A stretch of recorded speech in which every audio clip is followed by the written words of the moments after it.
আলম ইয়ারাল্লাযিনা কাফারু আন্নাস সামাওয়াতি ওয়াল আরজ, অবিশ্বাসীরা কি ভেবে দেখে না যে এই আসমান এবং জমিন এটা একত্রিত ছিল? পবিত্র কোরআনের ভিতরে আল্লাহ সুবহানাহু ওয়া তাআলা স্পষ্টভাবে বলে দিচ্ছেন যে আলম ইয়ারাল্লাযিনা কাফারু, অবিশ্বাসীটাকে ভেবে দেখে না আন্নাস সামাওয়াতি ওয়াল আরজ, যে এই আসমান এবং জমিন এটা একত্রিত ছিল। কানাত রাতকান ফাফাতাকনাহুম, অতঃপর ইহাদেরকে আমি বিচ্ছিন্ন করিয়া দিলাম। আপনারা বলুন, আমি যে একটু আগে বললাম যে একজন সৌরবিজ্ঞানীর কথা, যে তিনি বললেন যে এই পৃথিবীর সৃষ্টির আগে, সৌরজগতের সৃষ্টির আগে এর অবস্থান ছিল একটা বিন্দুতে, আর পবিত্র কোরআন বলছে আসমান এবং জমিন একত্রিত ছিল। এই কথাটা কি এক নয়? এই কথাটা যদি এক হয়ে থাকে তাহলে 1450 বছর আগে যখন দূরবীক্ষণ যন্ত্র আবিষ্কার হয়নি, তখন পবিত্র কোরআনের এই কথাটা কে লিখেছিল? যুবক ভাইদের কাছে আমার প্রশ্ন, আমরা রমজানের সিয়ামের, রমজান মাসের আগে 5 ওয়াক্ত সালাত আদায় করার চেষ্টা করি। আমরা শুনেছি আলেম ওলামাদের কাছ থেকে অনেক উপদেশ, কিন্তু এটা মানতে পারিনি, আমরা সংযত হতে পারিনি, আমরা ধৈর্যের পরীক্ষা দিতে পারিনি, আমরা আরো অনেক কিছু করতে পারিনি, আমরা মিথ্যা থেকে দূরে সরে থাকতে পারিনি, নেশাজাত দ্রব্য থেকে দূরে থাকতে পারিনি। কিন্তু এই রমজানের সিয়াম পালন করার জন্য আপনারা ভাবুন, যারা নিয়মিত মুসল্লি নয় তাদের ক্ষেত্রে আলাদা, কিন্তু যারা নিয়মিত মুসল্লি নয় তারা পর্যন্ত যারা সিয়াম পালন করছেন, আপনারা কি ইচ্ছা করলে পুকুরে ডুব দিয়ে হোক বা আড়ালে আবডালে হোক, আপনারা কি তৃষ্ণার্ত হলে কি পানি পান করতে পারতেন না? কিন্তু পেয়েছেন? পারেননি।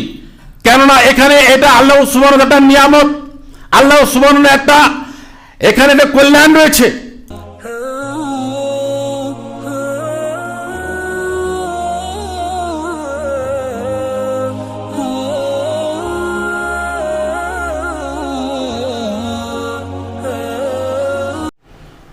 সমস্ত প্রশংসা মহান রব্বুল আলামিনের, যিনি আমাদেরকে দীর্ঘ 1 বছর পরে আবারও এই পবিত্র মাহে রমজানের সিয়াম পালন, সাথে সাথে আজকের এই জুমার সালাত আদায় করার জন্য এখানে আসার তৌফিক এনায়েত করেছেন। সেই মহান রব্বুল আলামিনের সংক্ষিপ্ত প্রশংসা করে বলি আলহামদুলিল্লাহ। অতঃপর দরুদ ও সালাম বর্ষিত হোক প্রিয় নবী হযরত মুহাম্মদ রাসূলুল্লাহ সাল্লাল্লাহু আলাইহি ওয়াসাল্লামের প্রতি। আল্লাহুম্মা সাল্লি আলাইহি আল্লাহুম্মা বারিক আলাইহি। সম্মানিত উপস্থিতি, দেখে মনটা ভরে যায় যে আমরা শুধু একটি মাস নয়, বছরের প্রতিটি জুমায় জুমার সালাত আদায় করে থাকি, কিন্তু শুধুমাত্র এই রমজানুল মোবারকেই এমনই উপচে পড়া ভিড় দেখা যায়, যুবক যুবতী থেকে এবং বৃদ্ধা সমস্ত সব কিছু মিলে একেবারে একাকার, যার এখন বোঝা যাচ্ছে যে জায়গায় হচ্ছে না, এরকম একটা ব্যবস্থা। তো আজকের এই জুমার সালাতে অনেক অসংখ্য যুবক ভাইরা এসেছেন। তাদের উদ্দেশ্য আমি বলতে চাই যে আল্লাহ সুবহানাহু ওয়া তাআলা আমাদের কাছে যে পবিত্র রমজান মাস দিয়েছেন, শুধুমাত্র যে এই পবিত্র মাস রমজান মাস আমাদের এটা ইবাদতের মাস এটা নয়। আমরা কিন্তু অহরহর এটা শুনে থাকি আলেম ওলামাদের কাছ থেকে, কিন্তু আসলে দেখা যায় যে যুবকরা এটা থেকে বেশি বেশি করে গাফেল, অথচ এই যুবকদেরই এটা বেশি করে এই ইবাদত বেশি করে করা দরকার। কেননা সময় গেলে আর সময় পাওয়া যাবে না। যারা আজকে বৃদ্ধ হয়েছে তারাই বুঝতে পারছে যে সময়গুলো চলে গেছে তাদের কাছ থেকে, সে সময় আর ফিরে পাবে না। তারা আফসোস করছে যে জীবনের কতটা গুরুত্বপূর্ণ সময়গুলো আমাদের অতিবাহিত হয়ে চলেছে, সেই সময়গুলো আমরা হেলায় হারিয়েছি, কিন্তু প্রকৃতপক্ষে কাজে লাগাতে পারেনি। তাই যুবকদের উদ্দেশ্যে আমার কয়েকটি কথা, যে যুবকরাই বিভ্রান্ত হয় তার একটাই কারণে, যুবকদের অন্তরে আসলে আলেম ওলামাদের যে কথা, এই কথাগুলো তাদের মনে হয় তাদের মস্তিষ্ক প্রসূত এবং তাদের কল্পিত কথা। তারা কখনোই এটা বিশ্বাস করতে চায় না যে এটা মহান রব্বুল আলামিন, আমাদের স্রষ্টা, তিনি এই সমস্ত নির্দেশগুলো দিয়েছেন। তাই আমি আজকে এই যুবক ভাইদের সামনে একটি প্রশ্ন ছুড়ে দিয়ে আমি আমার বক্তব্য শুরু করবো ইনশাআল্লাহ আজিজ। প্রশ্নটা হচ্ছে যে আজকের যদি আপনি একজন মহাকাশ বিজ্ঞানীকে প্রশ্ন করেন যে এই পৃথিবীর সৃষ্টি সম্পর্কে, এই পৃথিবীর সৃষ্টির রহস্যটা কি, পৃথিবীর সৃষ্টির আগে এর অবস্থান কেমন ছিল, তো একজন সৌরবিজ্ঞানী সে খুব সহজেই বলে দেবে যে এই পৃথিবীর সৃষ্টির আগে তার অবস্থান কেমন ছিল। তারা বলবে যে এই সৃষ্টির আগে ছিল সব কিছু একটি বিন্দুতে ছিল, একটা বিন্দু আকারে এটা ছিল। তারপরে কি হলো, এখানে একটা বিস্ফোরণ হয়, বিজ্ঞানীদের ভাষায় তারা বলে এখানে একটা বিস্ফোরণ হয়, আর বিস্ফোরণ হওয়ার পরে তারপরে এরা চারিদিকে ছড়িয়ে ছিটিয়ে এই সমস্ত ছায়াপথ, কক্ষপথ এসবগুলো তৈরি হয়, গ্রহ, উপগ্রহ, নক্ষত্র, এই আমরা যে পৃথিবীতে বাস করছি, এই পৃথিবী, এই সূর্য, চন্দ্র, এই সমস্ত সব কিছুই সৃষ্টি হয়ে যায়। এটা সৌরবিজ্ঞানীরা বলছে। আর এটা কখন থেকে সৌরবিজ্ঞানীরা জানতে পারলো? আমরা জানি এটা যেখান থেকে দূরবীক্ষণ যন্ত্র আবিষ্কার হয়েছে তারপর থেকে এই বিশ্ব সম্পর্কে, সৌরজগৎ সম্পর্কে জানা গেল। এই দূরবীক্ষণ যন্ত্র কবে আবিষ্কার হয়েছে? আমরা জানি যে সর্বপ্রথম কোপারনিকাস তিনি এই দূরবীক্ষণ যন্ত্র আবিষ্কার করেছিলেন, কিন্তু তিনি সফল হননি। পরবর্তীতে গ্যালিলিও আমরা জানি তিনি সফল হয়েছিলেন এই দূরবীক্ষণ যন্ত্র আবিষ্কার করার জন্য। সেটা কত সালে? সেটা হচ্ছে 1500 সালের মাঝামাঝি দিকে। আর এই দূরবীক্ষণ যন্ত্র আবিষ্কার হওয়ার সাথে সাথেই যে সৌরজগৎ সম্পর্কে জানা গেছে এটা কিন্তু ঠিক নয়।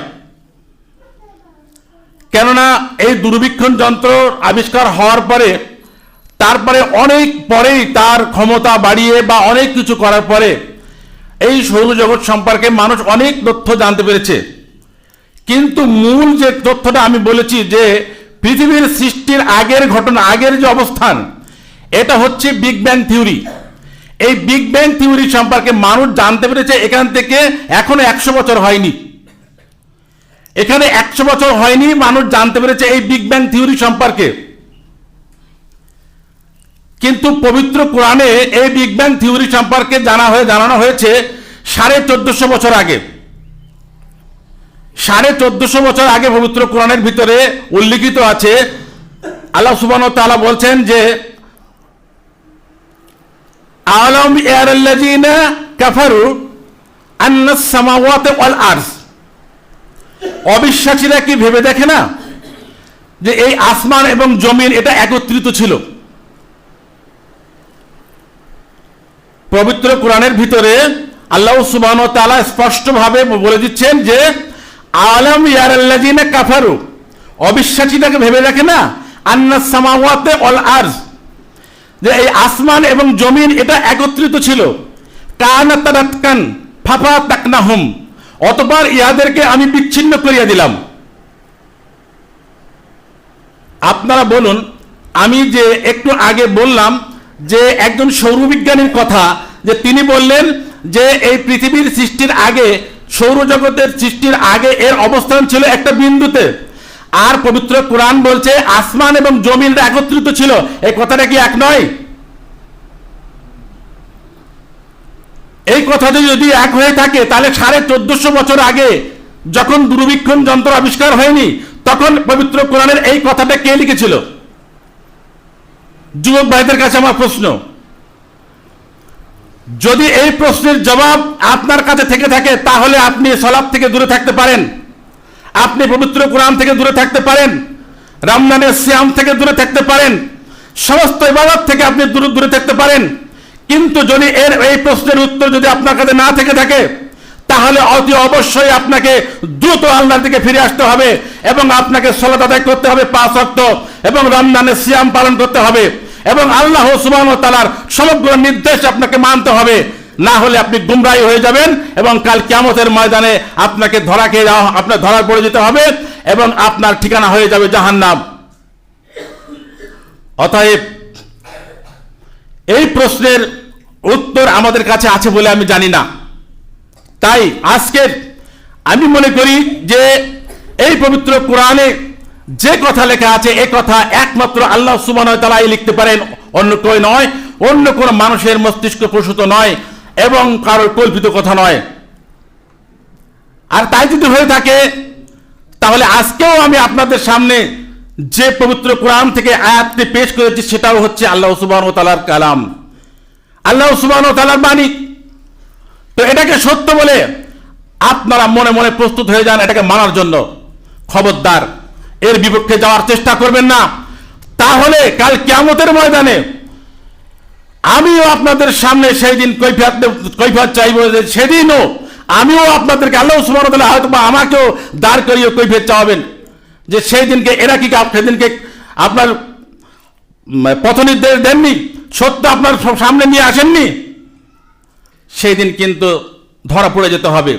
সম্মানিত উপস্থিতি, তাই বলছি পবিত্র রমজান মাসে আলেম ওলামাদের কাছ থেকে আপনারা অনেক রমজান সম্পর্কে শুনেছেন। রমজানের অনেক ফতোয়া আছে, রমজানের অনেক কিছু নিয়ম কানুন সব কিছু আপনাদের ধারাবাহিকভাবে আপনারা আপনাদের আলেমদের কাছ থেকে শুনে থাকেন। তো আমি সে বিষয়ে যদিও রমজান মাস আলোচনা কিছুটা করতে হবে, যেমন আল্লাহ সুবহানাহু ওয়া তাআলা বলেছেন, ইয়া আইয়ুহাল্লাযীনা আমানু কুতিবা আলাইকুমুস সিয়াম কামা কুতিবা আলাল্লাযীনা মিন ক্বাবলিকুম লাআল্লাকুম তাত্তাকুন। হে বিশ্বাসীগণ, তোমাদের পূর্বপুরুষের ন্যায় তোমাদের প্রতিও এই রমজানের সিয়াম ফরজ করা হয়েছে, এই জন্য যাতে তোমরা মুত্তাকিন হতে পারো। লাআল্লাকুম তাত্তাকুন, তোমরা মুত্তাকিন হতে পারো, অর্থাৎ দিনদার, পরেজগার বা সংযমী। এক কথায় তোমরা সংযমী হতে পারো। সংযমী বলতে কি, আমরা কি সত্যি সত্যি এই রমজান মাসে সিয়াম পালন করে সংযমী হতে পারি?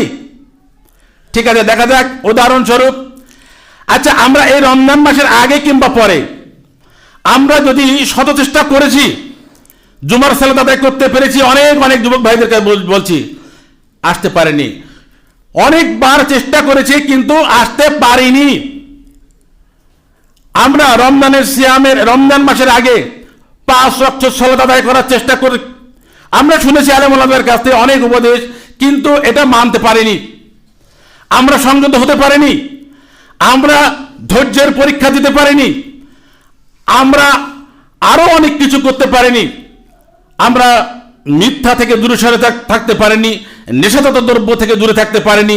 কিন্তু এই রমজানের সিয়াম পালন করার জন্য আপনারা ভাবুন, যারা নিয়মিত মুসল্লি নয় তাদের ক্ষেত্রে আলাদা, কিন্তু যারা নিয়মিত মুসল্লি নয় তারা পর্যন্ত যারা সিয়াম পালন করছেন, আপনারা কি ইচ্ছা করলে পুকুরে ডুব দিয়ে হোক বা আড়ালে আবডালে হোক, আপনারা কি তৃষ্ণার্ত হলে কি পানি পান করতে পারতেন না? কিন্তু পেয়েছেন? পারেননি। কেননা এখানে এটা আল্লাহ সুবহানাহু ওয়া তাআলার একটা নিয়ামত, আল্লাহ সুবহানাহু একটা এখানে একটা কল্যাণ রয়েছে। সেই কল্যাণ আপনার উপরে আমার উপরে বর্ষণ হয়েছে এই রমজান মুবারকে, যার জন্য আমরা ইফতার সামনে রেখেও দীর্ঘক্ষণ ধরে বসে থাকি, ধৈর্য ধারণ করি, খিদার জ্বালায় যাই হোক না কেন আমরা সেটা খেতে বিরত থাকি, খাই না। এখানে আমরা ধৈর্যের পরীক্ষা দিচ্ছি। তারপরে আমরা কারোর সঙ্গে যদি ঝগড়ায় লিপ্ত হতে যাই, সঙ্গে সঙ্গে মনে হয় আমি সিয়াম পালন করছি, আমি ঝগড়ায় লাগবো না। অতএব মুখে আমরা অশ্লীল ভাষা থেকে বিরত থাকছি। এগুলো কারণ কি? কারণ হচ্ছে রমজানুল মুবারক এমন একটি মাস, এই মাসটার মধ্যে অসংখ্য কল্যাণ রয়েছে আমাদের প্রতি এবং আল্লাহ সুবহানাহু ওয়া তাআলার নিয়ামত রয়েছে। এবং আল্লাহ বলছেন যে এই তোমরা এই সিয়াম পালন করো, তাহলে এই নিয়ামত তোমাদের প্রতি বর্ষণ হবে। আর যার জন্য তোমরা এখান থেকে এই একটি মাসের জন্য একটা ট্রেনিং নিয়ে তোমরা তারপরে 11টি মাস তোমরা মানে তোমাদের জীবন সেভাবে চালিত করতে পারবে। অতএব আল্লাহ সুবহানাহু ওয়া তাআলা বলেছেন যে যাতে করে তোমরা সংযমী হতে পারো। আল্লাহ সুবহানাহু ওয়া তাআলা মিথ্যা বলেননি। আর এটাই যে আমরা নিঃসন্দেহে বলতে পারি যে রমজানের সিয়াম যদি আমরা পালন করি তাহলে আমরা নিঃসন্দেহে সংযমী হবই হব ইনশাআল্লাহ। তাহলে এখানে আমরা যদিও এখনো যদি কেউ আমরা রমজানের সিয়াম পালন থেকে বিরত থেকে থাকি, তাহলে আমরা যেন কখনোই এটা না করি। সম্মানিত উপস্থিতি, তার পরবর্তীতে হচ্ছে যে আমি যে আয়াতটি পাঠ করেছি সেই আয়াতটি হচ্ছে আল্লাহ সুবহানাহু ওয়া তাআলা বলছেন যে পবিত্র কোরআনের সূরা বাকারার 185 নম্বর আয়াত, এই আয়াতে আল্লাহ সুবহানাহু ওয়া তাআলা বলছেন শাহরুর রমাদান উনজিলা ফিহিল কোরআন, আমি এই পবিত্র কোরআনকে রমজান মাসে প্রেরণ করেছি। পবিত্র রমজান মাসে আল্লাহ সুবহানাহু ওয়া তাআলা নাজিল করেছেন পবিত্র কোরআনকে। আর সেই জন্যই আমাদের এই রমজানের সিয়াম, এটা গুরুত্ব দিয়ে শুনতে হবে। কেননা আল্লাহ বলছেন যে পবিত্র রমজান মাসে পবিত্র কোরআনকে নাজিল করা হয়েছে বিধায় এই পবিত্র রমজান মাসের সিয়াম।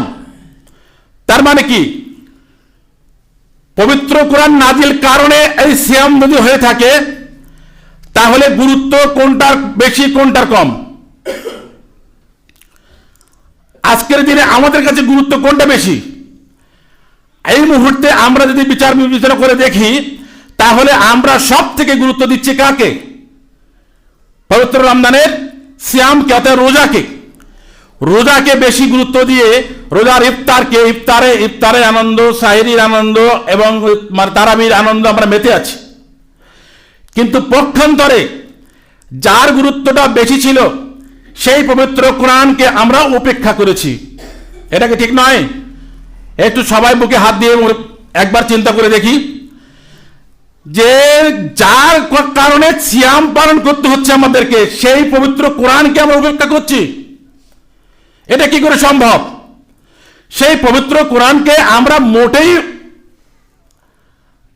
মানে তাকে তেলাওয়াত করছি না, তাকে দেখছি না, খুঁজে তার কথা ভুলেই গেছি আমরা। অথচ আল্লাহ সুবহানাহু ওয়া তাআলা বলছেন যে এই পবিত্র কোরআন নাজিল করা হয়েছে কিসের জন্য? হুদাল নাস, মানুষের হিদায়াতের জন্য, মানুষের হিদায়াতের জন্য। তাহলে এখানে ভাবুন, আজকের দিনে মানুষ হিদায়াত হচ্ছে না কেন? মানুষ বিভ্রান্ত কেন হচ্ছে? মানুষ হিদায়াত হবে কি করে? যে আমার যে হিদায়াতের জন্য যে জিনিস আল্লাহ নাজিল করে দিলেন সেই জিনিসকে আমি তো চিনি না, তার কাছেই কোনোদিন গেলাম না, তাকে তেলাওয়াত করতে শিখলাম না, পড়েই দেখলাম না আমার জীবন বিধান কি। শুধু হিদায়াতের জন্য নয়, আল্লাহ সুবহানাহু ওয়া তাআলা এখানে দেখুন মানে কত সূক্ষ্মভাবে কথাগুলো বলেছেন যে হুদাল্লিন নাস ও বাইয়িনাতিন মিনাল হুদা, যে শুধু হিদায়াতের জন্য যথেষ্ট নয়। হিদায়াতের জন্য আপনাকে যদি আমি বলি পবিত্র কোরআন পড়ো তাহলে তুমি হিদায়াত হয়ে যাবে, তাহলে কি আপনি পবিত্র কোরআন পড়লেই হিদায়াত হয়ে যাবেন? না, তাহলে তার কি দরকার? কিছু নির্দেশনা দরকার, এবং শুধু নির্দেশনা হলে হবে না, তার একটা সুদর্শন নিদর্শন দরকার। তা আল্লাহ সুবহানাহু ওয়া তাআলা বলছেন যে এটা একটা পথ প্রদর্শক। পবিত্র কোরআন একটা পথ প্রদর্শক, শুধু পথ প্রদর্শক নয়, একটা পথ প্রদর্শনের মানে একটা সুদক্ষ নিদর্শন। তার মানে এই কোরআনের ভিতরে এত অসংখ্য অগণিত নিদর্শন রয়েছে, যে যে নিদর্শনগুলো, যেমন একটা নিদর্শন আমি আপনাদেরকে প্রথমে দিলাম। প্রথমে যে নিদর্শনটা আমি দিয়েছি আপনাদেরকে, যে পবিত্র কোরআনের ভিতরে আল্লাহ সুবহানাহু ওয়া তাআলা বিগ ব্যাং থিওরি সম্পর্কে 1400 বছর আগে লিখেছেন। যদি এরকম ধরনের নিদর্শন না দেওয়া হয় তাহলে আপনি যে কিতাবই হোক না কেন সেই কিতাবের কথা কেন বিশ্বাস করবেন? আর মানুষ আজকাল খুবই লজিক্যাল হয়ে উঠেছে যে তারা উদাহরণ ছাড়া বা যুক্তি ছাড়া তারা কথা বিশ্বাস করতে চায় না। আর আল্লাহ সুবহানাহু ওয়া তাআলা পবিত্র কোরআনে এরকম যুক্তি ছাড়া কোনো কথাই বলেননি। তাহলে পবিত্র কোরআন আমাদের জীবন বিধান, এমনই একটি জীবন বিধান, সেটাকে আমরা উপেক্ষা করছি কেন? যেটা করার কথা নয়, আর তার জন্য আজকে আমরা বিভ্রান্ত। আমি বিশেষ করে যুবক ভাইদেরকে বলবো, আগামী প্রজন্মের একটা উজ্জ্বল ভবিষ্যৎ পাওয়ার জন্য তোমাদেরকে আমি বলতে চাই যে তোমরা এই রমজান মাসে অনেকটা ফিরে আছো। এই রমজান মাসে একটা সুযোগ আছে তোমাদের, আর এই সুযোগে তোমরা পবিত্র কোরআন তেলাওয়াত করা শেখো, পবিত্র কোরআন পড়া শেখো, এবং সেটাকে অর্থ সহকারে বুঝে এটা পড়ে তারপর দেখবে তোমাদের জীবনটাই পাল্টে যাবে। পবিত্র কোরআন এমনই একটি গ্রন্থ, কেননা এই পবিত্র কোরআন সম্পর্কে আল্লাহ সুবহানাহু ওয়া তাআলা তো নিজেই চ্যালেঞ্জ করেছেন পবিত্র কোরআনের ভিতরে। আর তাছাড়া পবিত্র কোরআনের ভিতরে যত চ্যালেঞ্জ করা হয়েছে আজ পর্যন্ত পৃথিবীর কোনো, এর আগেও মনে হচ্ছে আমি একটা খুতবাতে আপনাদের বলেছিলাম যে এর অনেক চ্যালেঞ্জ করা বলা হয়েছে, কিন্তু সেই চ্যালেঞ্জ কেউ গ্রহণ করতে পারেনি বা সেই চ্যালেঞ্জ নিয়ে কেউ জয় করতে পারেনি। এর একটি আয়াত পর্যন্ত কেউ পরিবর্তন করতে পারেনি। সম্মানিত উপস্থিতি, পবিত্র কোরআন এমন একটি জীবন বিধান, এই শুধু নিজেদের জীবন বিধান নয়, আল্লাহ সুবহানাহু ওয়া তাআলা এটা একটা ইবাদতের কথা বলা হয়েছে। আর এই ইবাদত একটা ফরজ ইবাদত। এই ইবাদত থেকে যারা দূরে থাকবে তারা কিন্তু ক্ষতিগ্রস্ত হবে। কেননা নবী মুহাম্মদ সাল্লাল্লাহু আলাইহি ওয়াসাল্লাম বলেছেন, আল কোরআন হুজ্জাতুল লাক আও আলাইক। এই পবিত্র কোরআন হচ্ছে, পবিত্র কোরআন কাল কিয়ামতের ময়দানে আমাদেরকে সাক্ষ্য দিয়ে আমাদের জান্নাতে নিয়ে যেতে পারবে, আবার আমাদের বিপক্ষে সাক্ষ্য দিয়ে আমাদেরকে জাহান্নামের দিকে নিয়ে যাবে। কিভাবে? কাল কিয়ামতের ময়দানে আল্লাহ সুবহানাহু ওয়া তাআলা সমগ্র মানব জাতিকে দাঁড় করিয়ে এই পবিত্র কোরআনকে সেদিনকে তার জবান দিয়ে দেওয়া হবে এবং তাকে বলা হবে তুমি কথা বলো আজকে। সেদিন পবিত্র কোরআন সমস্ত মানুষের দিকে তাদেরকে আঙুল দেখিয়ে এরকম দেখিয়ে তাদেরকে বলা হবে। তখন আল্লাহ সুবহানাহু ওয়া তাআলা বলবে, এ রব ইন্নী মানাতুমুন নাওমা ফিল লাইলি ফাসফিরনি ফিহা। হে আমার রব, এই মানুষগুলো এরা রাত্রি জাগরণ করে এরা কোরআন তেলাওয়াত করতো, অতএব এই সমস্ত মানুষদের জন্য আমি সুপারিশ করছি, আল্লাহ তুমি এদেরকে জান্নাতে দিয়ে দাও। সেই দিনকে আল্লাহ সুবহানাহু ওয়া তাআলা সেই সমস্ত মানুষদেরকে জান্নাতে দিয়ে দেবেন। তারপরের যে সমস্ত মানুষগুলো থাকবে, পবিত্র কোরআন সেদিন বলবে এদেরকে আমি চিনি না, এরা আমার সঙ্গে কখনোই সম্পর্ক করেনি। তখন আল্লাহ সুবহানাহু ওয়া তাআলা বাকি মানুষদেরকে জাহান্নামের দিকে হাঁকিয়ে নিয়ে যাবেন। সম্মানিত উপস্থিতি, এটা হচ্ছে বাইহাকি সোয়াবলিনীর একটি হাদিস, এবং আল্লাহ সুবহানাহু ওয়া তাআলা পবিত্র কোরআনের ভিতরে বলছেন সেদিনকে যারা কোরআনকে অবমাননা করবে তাদের অবস্থা সম্পর্কে বলছেন। আল্লাহ সুবহানাহু ওয়া তাআলা বলছেন যে, আয়াতটা আমি ভুলে যাচ্ছি, আল্লাহ সুবহানাহু ওয়া তাআলা বলছেন যে জালিম সম্প্রদায় কাল কিয়ামতের ময়দানে তারা তাদের হস্তদ্বয় কামড়াতে থাকবে, দুই হাত তারা কামড়াতে থাকবে। ইয়াকুলু, তারা বলতে থাকবে, ইয়া লাইতানি ইস্তাখাস্তু মা রাসূলি সাবিলা। তারা বলতে থাকবে এবং তারা এরকম করতে থাকবে আর বলতে থাকবে যে হায় হায়, আমরা কি সর্বনাশ করেছি, কেন আমরা রাসূলকে অনুসরণ করিনি, কেন আমরা তার কথা শুনিনি, কেন আমরা অমুকের বন্ধুর কথা শুনেছি, অমুকের কথা শুনেছি, কেন তারা তো আমাদেরকে প্রকাশ্যভাবে বিভ্রান্ত করেছে। এমনি ভাবে বলতে থাকবে আর তারা লুটিপুটি খাবে কাদায়। তখন মহান রব্বুল আলামিন আমাদের নবী মুহাম্মদ সাল্লাল্লাহু আলাইহি সাল্লামকে ডেকে বলবেন, হে মুহাম্মদ, তোমার উম্মতের অবস্থা এরকম কেন? তোমার উম্মতের উপরে তো আমি পবিত্র কোরআন নাজিল করেছিলাম, তারপরেও তারা কেন এরকম করছে? নবী মুহাম্মদ সাল্লাল্লাহু আলাইহি সাল্লাম তার কোরআনের পরবর্তী 30 নম্বর আয়াত, এই সূরার 30 নম্বর আয়াতে জবাব দিচ্ছেন, ইয়া রাব্বি ইন্নী কওমি ইত্তাখাযু হাযাল কুরআনা মাহজুরা। হে আমার রব, নিশ্চয়ই আমার কওম এই পবিত্র কোরআনকে পরিত্যাজ্য মনে করেছিল, তাই তাদের অবস্থা আজকে এরকম। ভাবতে পারছেন, পবিত্র কোরআনকে যদি পরিত্যাজ্য মনে হয়, যদি এটাকে অবহেলিত করেন, অবহেলা করি আমরা, তাহলে আমাদের অবস্থা কাল কিয়ামতের ময়দানে এমনই হবে। সম্মানিত উপস্থিতি, শুধু তাই নয়, পবিত্র কোরআন এমনই একটি গ্রন্থ, কাল কিয়ামতের ময়দানে সমগ্র আদম আলাইহিস সালাম থেকে শুরু করে নবী মুহাম্মদ সাল্লাল্লাহু আলাইহি সাল্লাম পর্যন্ত এবং কিয়ামত পর্যন্ত যত মানুষ পৃথিবীতে আসবে সমগ্র মানব জাতির সামনে সেদিন শুধুমাত্র উম্মতে মুহাম্মাদি আমরাই সেদিন সম্মানিত হব। এবং কার কারণে? পবিত্র কোরআনের কারণে। পবিত্র কোরআনই সেদিনকে এই উম্মতে মুহাম্মাদিদেরকে সম্মানিত করবেন। কিভাবে জানেন? কাল কিয়ামতের ময়দানে আদম আলাইহিস সালাম থেকে শুরু করে নবী মুহাম্মদ সাল্লাল্লাহু আলাইহি সাল্লাম পর্যন্ত যত নবী এসেছে এবং সমস্ত নবীর যত উম্মত, প্রত্যেকটা উম্মতদেরকে যারা বিভ্রান্ত হয়েছে তাদেরকে বলা হবে যে তোমাদের কাছে আমি প্রত্যেকটা জাতির কাছে, প্রত্যেকটা গোত্রের কাছে আমি যুগে যুগে কালে কালে এক একজন করে নবী পাঠিয়েছি এবং তারা আমার দিনের দাওয়াত তোমাদের কাছে দিয়েছে, তোমরা তো বিভ্রান্ত হয়েছিলে। আর তারা বলবে, মিথ্যা বলবে, তারা বলবে না আমাদের কাছে কেউ আসেনি, কেউ আমাদেরকে এই সংবাদ দেয়নি। তখন আল্লাহ বলবে তোমরা মিথ্যা বলছো। তখন সঙ্গে সঙ্গে উম্মতে মুহাম্মাদীদেরকে ডেকে আনবে, এসে বলবে এই এরা কি বলছে? উম্মতে মুহাম্মাদ তখন বলবে ইয়া আল্লাহ, এরা সব মিথ্যাবাদী, এরা মিথ্যুক, এরা মিথ্যা বলছে, এদের প্রত্যেকের কাছে আপনি এক একজনকে নবী পাঠিয়েছিলেন আর তারা তোমার আল্লাহ আপনার দ্বীনের দাওয়াত তাদের কাছে পৌঁছল, তারা এরা প্রত্যাখ্যান করেছিল এবং বিভ্রান্ত হয়েছিল। সেই দিন বলবে এই উম্মতে মুহাম্মাদী তোমরা কি করে জানলে? বলে কেন ইয়া রাব্বুল আলামিন, আমরা তোমার পবিত্র কোরআন নাযিল করেছিলাম আমাদের প্রতি, আমাদের নবী মুহাম্মদ সাল্লাল্লাহু আলাইহি ওয়াসাল্লামের প্রতি, সেই পবিত্র কোরআন তেলাওয়াত করে আমরা সব জানতে পেরেছি। সেই দিনকে আল্লাহ সুবহানাহু ওয়া তাআলা এই উম্মতে মুহাম্মাদীদেরকে বিরাটভাবে একটা সম্মানিত করবেন। সম্মানিত উপস্থিতি, এর একটাই শর্ত, পবিত্র কোরআনকে আঁকড়ে ধরা। পবিত্র কোরআন প্রত্যেকেরই তেলাওয়াত করতে তারা শিখতে হবে, এটা ফরজ।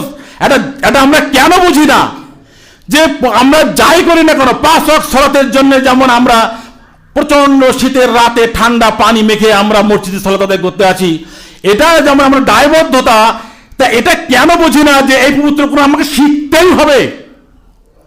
আমি আশ্চর্য হয়ে যাই, এখনো মসজিদের অনেক মুসল্লিরা আছে তারা পবিত্র কোরআন পড়তে জানে না। এটা কি করে সম্ভব? তারা কি করে ভাবলো যে আমি পবিত্র কোরআন শিখতে না পেরে, পড়তে না পেরে আমি জানাতে যাব? অসম্ভব, কখনোই হতে পারে না। আল্লাহ সুবহানাহু ওয়া তাআলা আমাদেরকে সে তৌফিক দিন যেন আমরা এখনো আমাদের যে সময় আছে সময়ের মধ্যে আমরা পবিত্র কোরআন আগ্রহ করে আমরা যেন আমাদের আলেম ওলামাদের কাছ থেকে শিখে নিই এবং সে মোতাবেক আমরা যেন আমাদেরকে জীবন গড়তে পারি। আল্লাহ সুবহানাহু ওয়া তাআলা আমাদেরকে সে তৌফিক দিন, আমিন।